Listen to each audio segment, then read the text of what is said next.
ang gusto kong tanong. Niligawan ka ni Kokoy doon. Madalas po kasing naliligaw kasi hindi kami kabisado din. Tigilan mo, Kokoy. Pero totoo yun sa kanya ko. Ano, naliligaw. Naliligaw po. Hindi po namin kabisado kaya madalas kaming naliligaw. Nililigaw lang.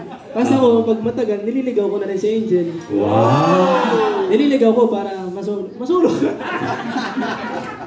Hindi nga, hindi. Wala naman. Kidding nga, wala naman. Love ko lang talaga si Angel. Ikaw naman, Angel. Anong same? Love mo rin? Oo naman. As a friend? As a friend? As a special friend. Wow! Dinig nyo ha, special friend. Meron ba nga avail ba ako dyan? No, we concur. True story rin yun. Okay. Second emotion pala to. Confirm. Ha? Ayan, headline na kay Lucas. Yeah! Tonight! Ito nang tanong kay Lexi. Hindi ka ba na-insecure kay Ruru? Dumaraw si Bianca. Si Gil ay mukha na mamayaman din at makinis, di ba? Masaya po ako sa tropa natin kay Ruru kasi nakita ko rin... Huwag mo ibahin ng sagot mo, Lexi. Sagutin mo, Lexi. Sagutin mo kami. May relasyon na ba kayo ni Bianca? Wala po yun, hindi pwede. Yung boss po namin singkit, lumalaki yung mata. Hindi. Ano?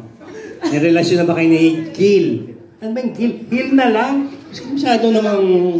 Sige po, heal na. Gil na, Diyos ko. Sige, heal na. Ano po, Hala? Kinikilig ka, Lexi, ha? hindi po. Ano po? Ano? Lexi? Sorry. Hindi po, ngayon, Gil and I are really happy. Okay. Nasa couple. Ayan. Dating for 4 years na ba kayo? Kay Ruru, di ba? Tagal. Magkasama po kami ngayon. We're doing another project together.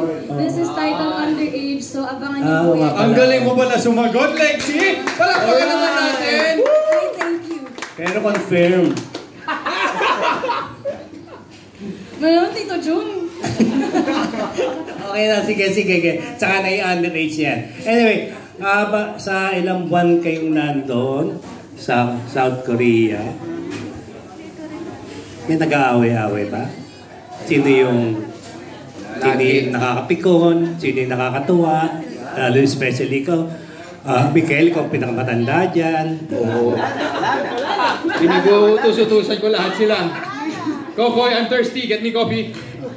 Hindi, siyempre, challenges lahat to, di ba? May umiiyak ba sa challenges? Meron bang nagagalit, nabibisit, dinidedma, kinapakatapos ng challenge, dedma yung kasama. Kayo lang man doon naglalaban-laban, di ba?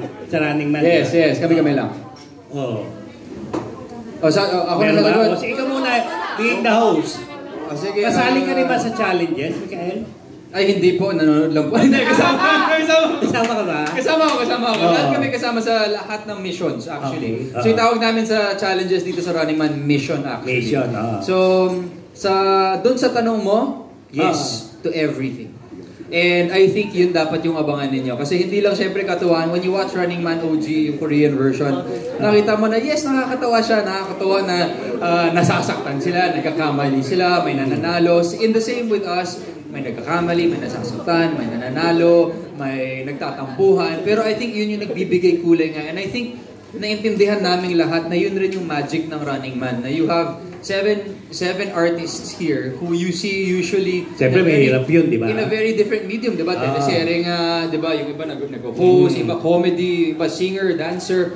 So, biglang linagay kami dito sa isang environment na sobrang ibang-iba sa kasanayan namin. So, ang daming lalabas na emotions. Pero sa totoo lang, yung emosyon na yun yung inaasahan naming sasakyan ng audience. Kasi tayo mga Pinoy, gusto natin yung mga ganun eh. Parang, we enjoy yung mga katuwaan, yung mga comedy, pero nag-i-invest rin tayo sa mga dramahan eh, di ba? Meron ba dramahan doon?